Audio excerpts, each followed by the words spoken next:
Sarasota Film Festival Spotlight Series, and today we're here with Ingrid Veninger. I'm the writer, director, producer of The Animal Project. Jonathan Souza. I play Jason in the movie, and I'm also an associate producer. Jessica Greco. I play Pippa in the movie, and I'm also an associate producer. Fantastic. Ingrid, tell us a little bit about this amazing film. Well, I would say the crux of The Animal Project is really, what do you want to do with the life you have? I mean, what do you want to do with the time you have? How authentically do you want to live? How important are connections to people for you? And it's really about life, love, art, and furry animal suits. Now let's get on to those furry animal suits. Okay. What drew you guys to the project? What made you want to be a part of this? Where were you in the inception process, and what did you feel it brought to your life? Well, this movie was really unique where Ingrid actually not cast, but she chose the people that she wanted to work with before the film was even written, which is completely backwards. But it was really awesome because she really was able to build some really stable characters and really deep characters and some amazing through lines that I thought were very truthful. Mm-hmm. And yourself? Yeah, it was a really unique casting process, and I knew Ingrid personally, but I hadn't seen her films previously. But we had an acting teacher, Jacqueline McClintock, in common, who passed away right before I met with Ingrid, and it sort of felt a bit destined. Like if Ingrid was close to Jacqueline, then I wanted to be part of what Ingrid was making. And then we ended up in animal costumes. Well, there you go. I mean, that's like the best thing that can happen, right? Yeah, I would say it was really, really cool that the core group of actors, the 8 actors, committed to doing this film, which was a 3-month shoot before they knew anything about the roles they were going to play. Traditionally, you write a script, you cast the actors. It was beautiful to do it the completely opposite way, and to have actors really take a huge risk. Yes. To me, it's not a risk if you're, ad-libbing a line here or there. A huge risk is committing to something for 3 months when you have no idea about what you're committing to. That is a risk to me, and I really respect. And it inspired me to write the script because 8 different actors would have made a completely different movie. These 8 actors inspired this story. Fantastic. What were some of your favorite moments from the shoot? I think some of those theater scenes that we did were extremely hard, long days, but I think they were some of the best acting lessons I've ever had. Seeing things fall apart, seeing a group of actors work together to try to figure out what this scene was. Absolutely. And not just contribute as actors, but contribute as filmmakers. And it was such a collaborative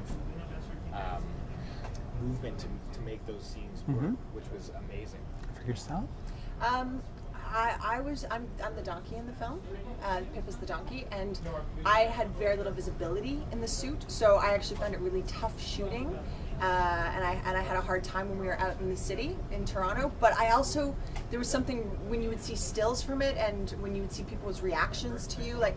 That's something I will never get to do again. I will never, without being arrested. I will never get to wander the streets of Toronto in the rain in a donkey costume. And although it was really hard at the time, it's one of those things I can check off my bucket list. Amazing. What were some of the wonderful surprises for you as an artist in the making of this film? Well, it's the first feature film I've shot in Toronto. I've always made films elsewhere. Yes. And I would say films that we have shown here at the Sarasota Film Festival. I'm a bad person That's here in right. Only in The Limb Salesman, and so many. I'm very happy about We the love our festival. Ingrid.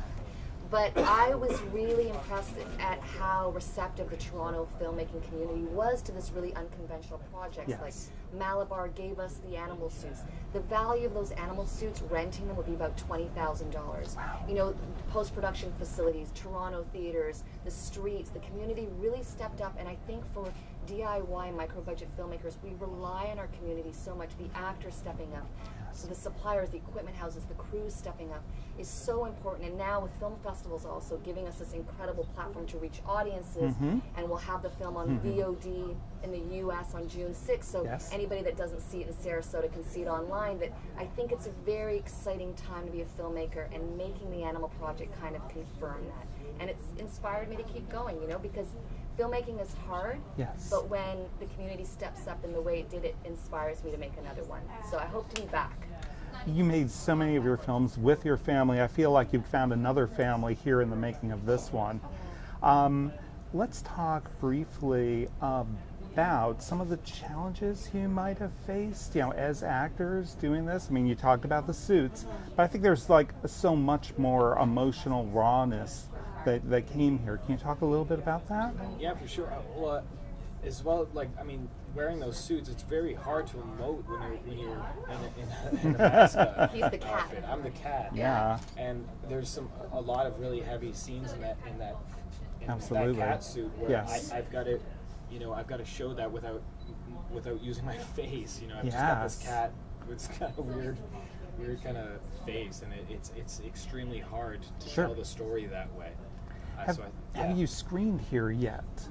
We screened last night. We screened last night, and we Okay. have another screening at 5:45 today. Excellent. Tell me about the audience reactions. Tell me about the Q&As. Well, can I say one thing about the audience reaction? That because the actors are really completely obliterated in these suits, you almost feel like anybody could be in the suits.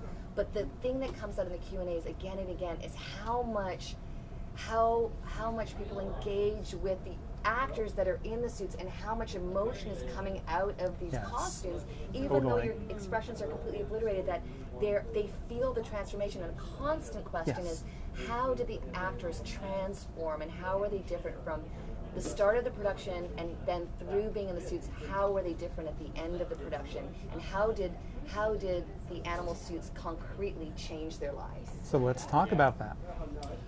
Wow. Yeah, I really did not enjoy my time in the animal suit at all. In fact, there's a scene in the film that got written because Ingrid overheard me complaining about not being able to see and getting sort of manhandled by the public while I was in the suit. Because Right. people feel like when you're in an animal costume, you're not a real person anymore. So people would literally grope me or grab me. Oh my God. And I can't see them, so I can't defend myself. So I felt quite vulnerable, and I had a moment on set, quietly, I thought, and Ingrid caught it and wrote a scene that ended up in the film with me sort of being confronted with that vulnerability from being in the costume. And actually I really like the scene now, and I'm glad it's Yeah. in, but at the time I was a bit discombobulated by it. Sure. But I felt really brave for doing it. Like, I was kind of proud Yes. of myself by the end, that I was like, should I be. got through this. Yeah, I did this thing that really terrified me, but I did it anyway, and it worked Absolutely. out. Fantastic. And you? For me, I was really alone. I had an experience of being extremely alone throughout the entire process, and a lot of the times I had teary eyes in that cat costume because I was just by myself all the time. And my character is all by himself, and he has no one to reach out to and no one to confide in, and it was sad a lot of the times, and I found myself being sad in my normal life because of it, and it was a very difficult time for me. But I think when Jason gets that push and he gets to explode with his feelings towards Mira, it's fantastic, and it was amazing to experience that. Fantastic. In summation, what do you hope our audiences take from the Animal Project? Ooh. I mean, it's really a story about love, and it's a story about not being afraid to hug the people that you love, because sometimes we create these distances. Yes. I mean, we're friendlier with strangers than we are with our own family members. Right. And especially in the film, there's a story between the father and his teenage son, and it's really been about 10 years since Right. they've had any physical contact. Absolutely. So it's about making bridges, and if you see someone on the street that smiles at you, or you reconnect with a family member, give them a hug.